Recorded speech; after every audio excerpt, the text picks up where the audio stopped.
Take me riding in the car, take me riding in the car, take you riding in my car, I'll take you riding in my car.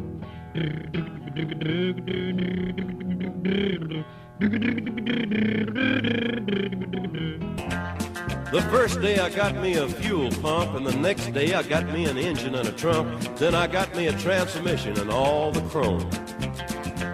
The little things I could get in my big lunchbox, like nuts and bolts and all four shocks, but the big stuff we snuck out my buddy's mobile home. But you can do something in between. Maybe you can drive my car. Yes, I'm gonna be a star. Maybe you can drive my car, and maybe I love you. Here in my car, I feel safest of all. I can lock all my doors. It's the only way to live in cars. She's real fine, my 409. She's real fine, my 409, my 409. And she'll have fun, fun, fun till her daddy takes the chamber. Fun, fun, fun till her daddy takes the chamber. Little GTO, you really looking fine. 3 deuces and a 4-speed and a 389. Listen to her tacking up now. Listen to her whine. Come on and turn it on, wind it up, blow it out, GTO. It's time now for the new car show that is yet to be named. But here's your host with a name, Jon Bockman from Bockman's Auto Care. Here's Johnny. Hello, everybody. Jon Bockman. I want to welcome you to our first show, and of course, Terry's here with me. We are going to be having some fun. I think I think so. We're going to talk a little cars. We're going to have a little trivia. Actually, we're going to have a contest to name our radio show. So that's the first thing we're doing. Right? Yeah. Because we have to have a name of the show. Right. We need that's let's first things first, right? Well, let's remind people you're Bockman's Auto Care. Where are you guys at? Because you got a new location, right? The relatively new location. Relatively new, yeah. We moved over on Oakland Drive, so we're 2158 Oakland Drive, just past Ollie's Hy-Vee. He's Body Shop. I love that. I love the references. Yeah, because you guys are all kind of down the beaten path there. Exactly. But it's a larger facility and you can do more of what you need to do, right? Yeah. We got out of the gas business and we focus exactly on what we do best, which is auto repair. So.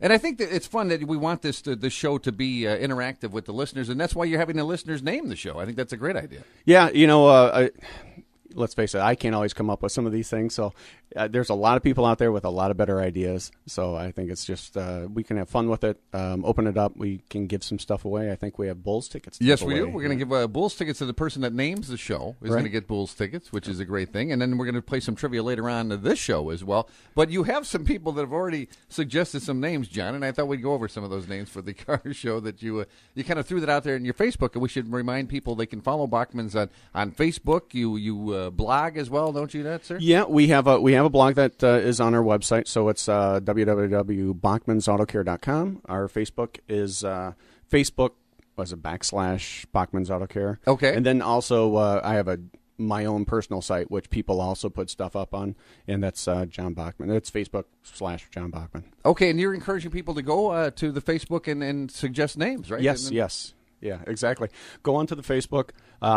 We are going to choose by Wednesday, and then we will let the winner know next show, and then we'll have a name for the show, and we can just do all the other fun stuff with it. I mean, we can actually have that person on. That'd be kind of cool. Oh, that'd be excellent. Yeah. So you just threw this out there. You told people you were doing the show, and this is some of the responses you've got. Yeah. I got a lot of friends out there that started just throwing names out there. So we got stuff like the Spark Plug, the Road Warrior Toolkit, Garage Radio, What's the Buzz, Radio Garage, the Not Hot Rod, Too Hot Rod, Gearhead in Residence, Gearhead Radio, Car Tip Call In. There it is. Smiles Per Hour, Captain Car Care. Smiles Per Hour, I like that. The Dashboard Discussion, Dashboard Confessions, Rust Free Radio, Tune In, Tune Up. Let's see. Talk Now, Pay Later. The Lemonade. Kick the tires, grease monkey hour. There's a lot of stuff. Oh, you realize how many expressions for cars and parts of cars that we have that the sky's the limit. So we have no limitations on naming the show. No, well, let's keep it, PG rated. Yeah, yes. PG-13. No double entendres. We don't have Right. anything like that. But again, go to the Facebook page, just submit your entry, and then it's just that simple. Then you'll follow up with the winner. Yes, yeah, we will. And we'll go ahead and we'll have a group of people choose. And whoever wins, we'll have some nice prizes for them. We're talking with Jon Bockman from Bockman Auto Care, beginning a new car show here. Going to be every Friday at 8:10. Encouraging you to call in with your car questions at 748-1360, 748-1360. And we talked about giving fuller answers, John, right? We're not going to just say, well, it depends on, could be a lot of things. You'll at least throw out a possibility and let people know. Right. We'll do our best to try and diagnose it what we can over the phone. It's it's going to be a little difficult to pinpoint it, but I think we have a good range of where we can say, yeah, you're probably looking at fuel pump, you're probably looking at an alternator, something like that. Now, to say you're not your father's service station is quite a statement, because actually I'm reading the history of your guys and your father. Was that right? Chuck Bockman, right? Yeah, back from Odell, Illinois, right. Started this way back in what year? 1962. 1964. 64. Okay. Yeah. He was talked into coming up to DeKalb by a buddy of his, and so it was Blessing was his last name, and so they had a little shop on First and Lincoln Highway. Okay. When it was kitty corner from the old post office, and it was a standard station at the time. We were there until 1977. And then we went from there to 7th Street, and we were there until 2010. Now, why the First and Lincoln Highway sounds like a great location? I mean, it was. It was really a small corner. I was going to say a small corner. It was a very small corner. If you ever see pictures of it, and I think I have some on our website too. But it was a very, very small little corner. 2 bays. I think we only had 2 gas pumps. And so it was really small. In Amoco, we never owned the property. So what happened is Amoco years later said, we're going to make this a food shop. And at the time, my father didn't want to have anything to do with food shops. So okay. He's like, I'll get out of the business. And they had the Bross and Kittleson open, or was getting out of theirs on 7th Street, so he just moved down to 7th Street. And you've narrowed it down even more. You're not even selling gasoline anymore. I mean, you guys are all about fixing those cars. Just auto repair. That's all we do. It was one of the things that we always did. I feel we always did great. So why not focus on what you do best and kind of let the other stuff go aside? So got rid of the gas just before the BP thing, which was great. We're not selling cigarettes. We don't have to be open 24 hours. Right. It was actually a nice relief being able to go home, lock the doors at 5:30. Go home and not have to worry about somebody, getting robbed, getting whatever. Don't have to worry about the Hostess fruit pie that's been on the shelf for about 3.5 years. Right, exactly. Now, there is a picture of your original on your website. Again, go to BachmanAutoCare.com, and you guys are right there where the park used to be, where the tank and everything is. Yeah, that's that little area there where that little park is. That was our gas station. Is that right? Yeah, wow, that's amazing. Yeah, this is back. I mean, it's a long time ago, but I remember going down there. There was a Prince Castle right next to it. And they used to have the square ice creams. Sure. So as a kid, I would go down and see my father, and then we'd go over and get an ice cream. And then if they weren't busy, they'd let us sit up on the lift, and then he'd raise us up in the air. Cool. Yeah, it was pretty fun. I mean, it was great. And then my mother actually had a restaurant just across the street. Really? Yeah, where Dot's Place used to be. Okay. Was my mother had it for a while, and it was called Someplace. Really? Yeah. Well, we're learning from you this morning. We're talking to Jon Bockman from Bockman's Auto Care. And then I'm on your website, too. I also learned that a gentleman named Mr. George Hallis used to stop by your place. Is that right? He did, yeah. There was a summer when the Bears actually practiced out at NIU. And so George would come in and just sit down, read the paper, and kind of take off. I love it. But yeah, it was a kind of cool feeling. How did we blow that, having the Bears having their spring training? I don't know. I was hoping that we'd get it back. You remember when they were deciding to move from Platteville? Right. Well, I was really hoping they'd come back here instead of going down to Bourbonnais, but we lost. Work out that way. So then you moved down the street, as you said, and you were there for quite a while over there on 7th Street. Yeah, 77 to 2010, we were actually there from. My father actually retired in 99. I took it over from 99 until 2010. And then we moved. Then you decided to make the move over here to Oakland Drive, again, just past Ollie's there, and just past the all kinds of Dolce Vitas over there. And Not anymore. Oh, it's not over there. No, they moved. Okay. But there's it was Dolce Vita, Ollie's, Hy-Vee.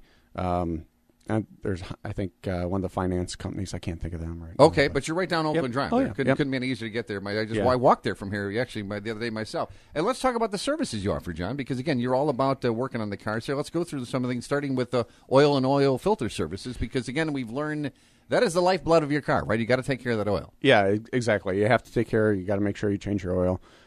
We've had many times when people do not do that, and then they end up buying a motor later.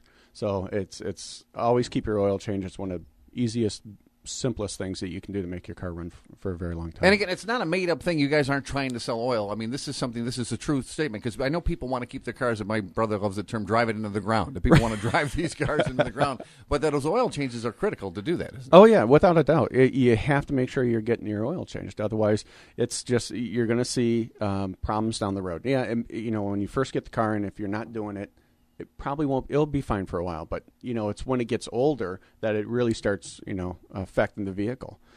You just got to make sure you get that changed. And John, we see some of these companies offering, $15.95, $17.95 oil changes, but they don't talk about what kind of oil they're using. And why is that important? Well, some of the other things that they're doing with that, I'll be honest, Terry, they get you in by that low price, and then they're going to upsell you just about everything they can. Okay. Because at $15.95, frankly, they're losing money. They are. Okay. Yeah, so, I mean, by the time you add your cost of your tech, the oil, the filter, everything else they do to it, it's like a loss leader. Okay. So what you want to do is you get them in for a regular price, for a decent price, and we do a huge inspection, and I'm sure everybody else does too. But you do inspect the vehicle, and then we let you know what we see. Mm-hmm. We don't try and force it on you. We don't try and do anything else. But there's other people that kind of see it as, we'll get them in, and we are going to either scare them or whatever we have to do to get the money out of them. And that's just not the way we do it. All right, and you don't have to make a separate appointment to get your car looked at, because you'll do that while you're doing the oil change. Right, exactly. While we do that, we check your tires. If you like, we can pull the wheels off, check the brakes. We can go. We always check the fluids and top off if needed. We go through a whole, like I said, it's like a 52, I never counted, but it's like 52, 56 point inspection process. And then we give that back to them. If they like it back, we give it right to them and say, and we have, red, it's red, yellow, green. Green's obviously good. Yellows are something you're going to have to be doing soon. And the reds are, you need to do this now. Oh, that's a good way to do that. Yeah. Because some things you say you can put off, or at least hold off for a little bit. Yeah, there's a lot of things on vehicles. I mean, when we inspect a vehicle, there's a lot of times that we'll say, you really don't need to do this right now. It is something that you should do, and maybe here in the next 6 months you need to do that. But we don't really try and force it on them. Okay. We just don't do that. And what about filters, John? I'm always confused by that. Is there a set time for filters to be changed as well? Usually on like air filters, we inspect them obviously during the oil changes. But a lot of times, depending on the road conditions that you're driving on, or how much driving you're doing, anywhere between 15 to 30,000 miles on some filters is what you're going to need. So there's a air filter for the car. There's a air filter for the vehicle too. For like the pollen, the air you breathe. It's a cabin air filter. So we inspect that. That's usually inside the vehicle. You can pull that out and see it. Air filters, obviously, for the motor. It's if that thing's really dirty, it can really cost you in fuel economy too.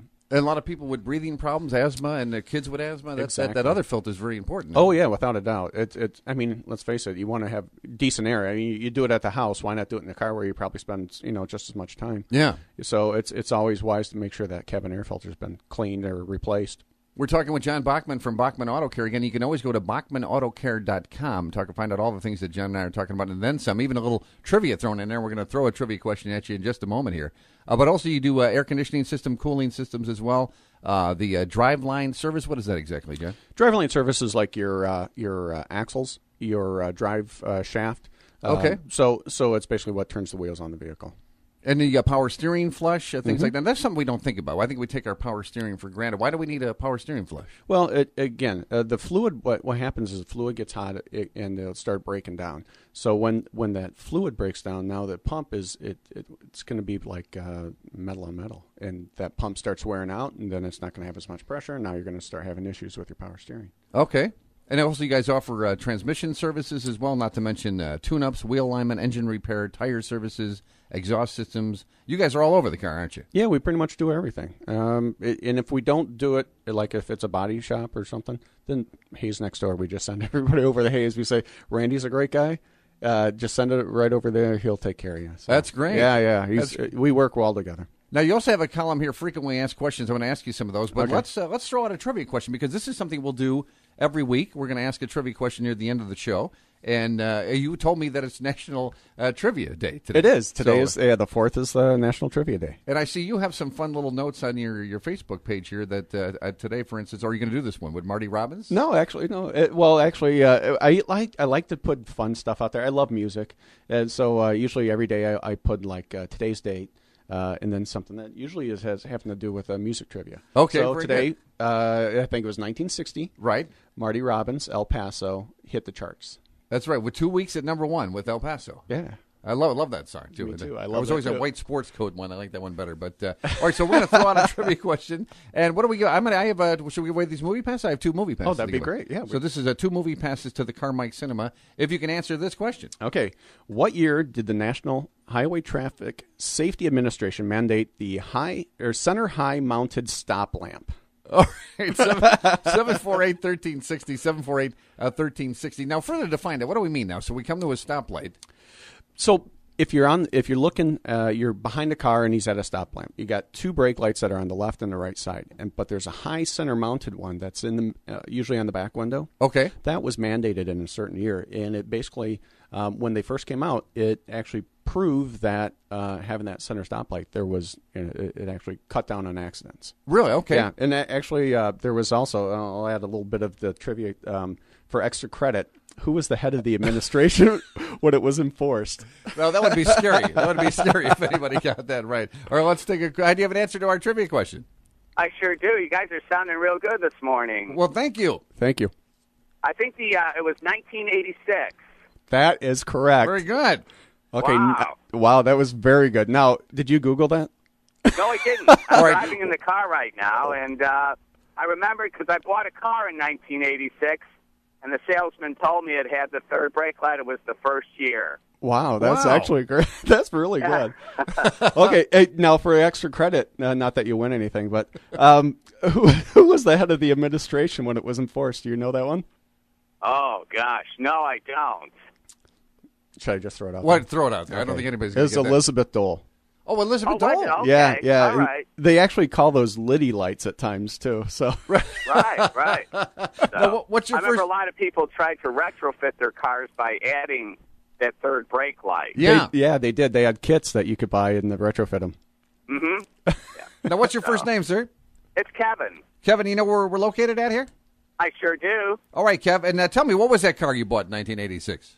A Monte Carlo. Ooh, that was a nice ride. Yeah. It was. Very nice car. I wish I had it today. Did you treat it with kid gloves, or you were a little rough on it? Yeah, I'm pretty particular about maintenance and all, so all right. They took good care of that car. What are you driving now, Kev? What's the ride today?